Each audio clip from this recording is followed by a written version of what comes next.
आज आमच्या सगळ्यांच्या महाराष्ट्राच्या मीनाताई ठाकरे यांचा आज यांना आदरांजली वाहण्यासाठी दरवर्षी इथे शिवसैनिक येतो, ह्यावेळी मनसैनिक येतो, आलेले सुद्धा आहेत, आमचे किल्लेदार आलेले आहेत. मासाहेब ज्यावेळी होते त्यावेळी कुठला भाग नव्हता किंवा मनसैनिक किंवा शिवसैनिक सगळेजण एक मातोश्रीच्या आशीर्वादाने कार्यरत होते. आणि मासाहेबांनी कधी तफावत केलं नाही कुठल्याच, म्हणजे महाराष्ट्रातला कुठलाही सैनिक आला तर त्याला मुलाप्रमाणे त्यांनी माया दिली आहे. त्यामुळे मासाहेबांबद्दल एक सगळ्यांना हृदयात सगळ्यांच्या स्नान आहे. मनसेचे संतोष दुर्वे आज भाजपमध्ये प्रवेश करणार आहेत.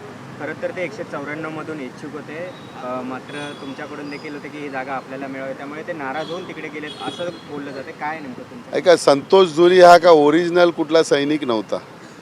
तो मुकेश पुरव म्हणून एक होता आमच्या इथे, त्याच्याबरोबर तो असतो.